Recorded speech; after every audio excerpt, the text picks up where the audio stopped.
comment finalement bien investir en assurance vie? Comment choisir les bons supports?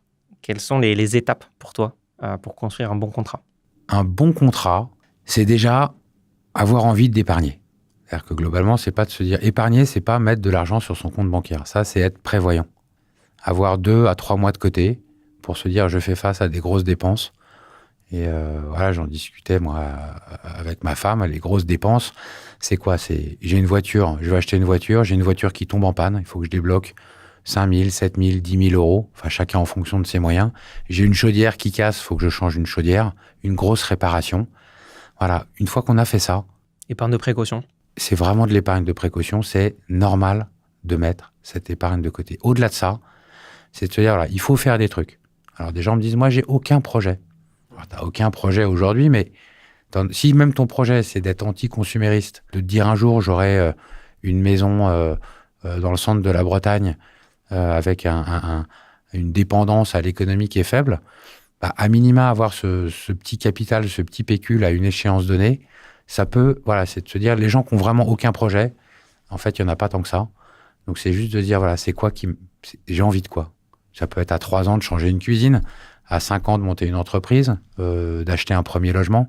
Une fois qu'on a cadré ce truc-là, on se dit, OK, il faut faire un truc. Et là, si on hésite, si on ne sait pas quoi faire, les PEA, pas les PEA, les actions, un contrat d'assurance vie, c'est du 100% gagnant. C'est-à-dire qu'on l'a vu tout à l'heure, même quelqu'un qui veut prendre aucun risque et s'intéresser à rien, il a une forte chance avec les supports sans risque de faire mieux que son livret A sans avoir de stress, avec de l'argent qui est récupérable à tout moment. Donc c'est vraiment le produit quasi automatique qu'on doit avoir globalement dans son panier d'investisseurs.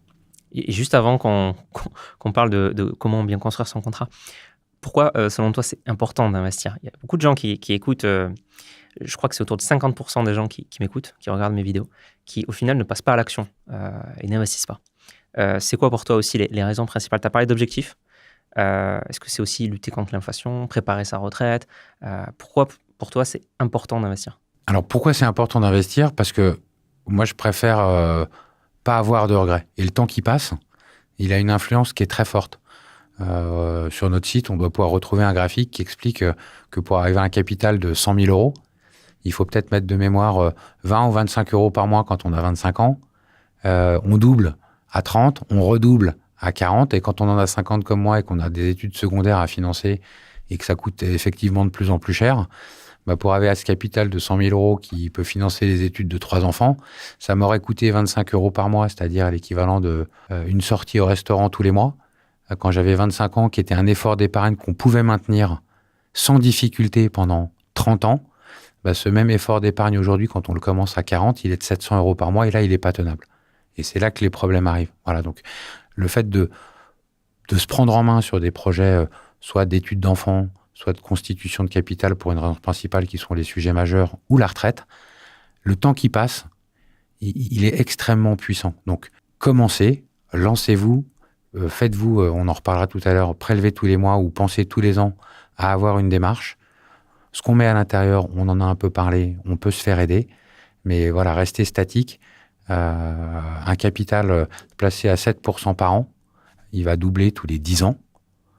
Bah, un capital qui est placé sur du livret A, il va mettre 35 ans. Voilà. Donc le temps qui passe, il peut avoir un coût qui est extrêmement fort. Très clair.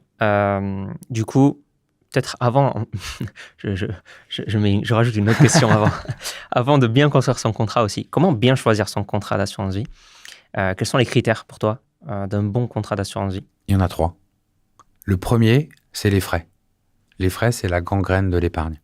Quand vous avez des frais à 1% par an sur un contrat d'assurance vie ou des frais à 0,50 et que vous versez un peu d'argent tous les mois et ou une grosse somme au départ, bah voilà, nous, c'est pareil, hein, sur notre site, on a un simulateur, vous faites le détail entre un contrat bancaire standard et un contrat dit Internet. Bah globalement, si vous mettez 10 000 euros avec 100 euros par mois, au bout de 30 ans, il y a 20 à 30% des sommes qui sont parties en frais. Donc ça, c'est vraiment, vraiment le premier critère. Et aujourd'hui, la majorité des épargnants ont ce réflexe, jeunes ou moins jeunes, c'est de se dire, au fond, voilà, je vais commencer par prendre le bon bout en ayant un niveau de frais qui soit réduit. Voilà. Donc ça, c'est important de dire que si vous avez un contrat d'assurance vie, ouvrez-le, allez voir les frais. On vous envoie un bulletin tous les ans. Regardez. Regardez-le. Si vous avez 1% de frais, il y a quelque chose à faire, clairement. Il y a quand même des choses à faire, ouais.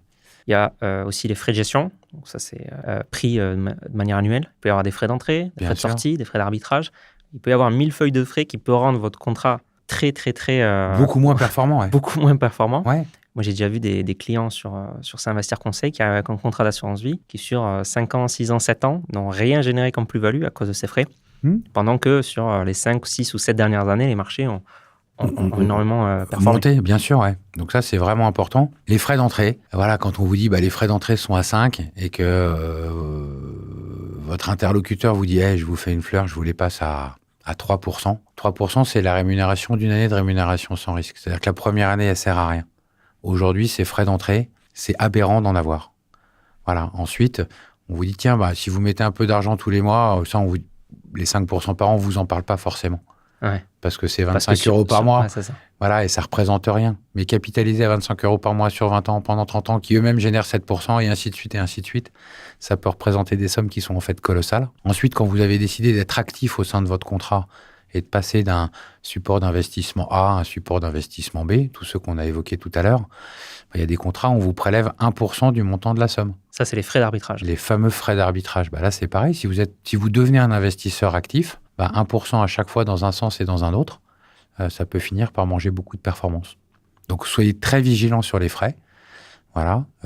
Si vous êtes jeune et que vous avez aussi envie de faire d'éducation financière auprès de vos parents, n'hésitez pas à vous intéresser. Ces fameux relevés annuels que tu évoquais, qui reprennent un petit peu tous les frais qui sont prélevés, et de leur dire, dis donc, maman, t'es sympa, mais comme tu penses un peu à moi à travers ton assurance vie peut-être, un jour, essaye de l'optimiser parce que c'est avant tout pour toi que tu travailles et si tu perds 5, 10, 15, 20 000 euros uniquement en frais, à la retraite, tu aurais été peut-être content de faire quelques voyages plutôt que de les donner à un établissement qui en prend trop.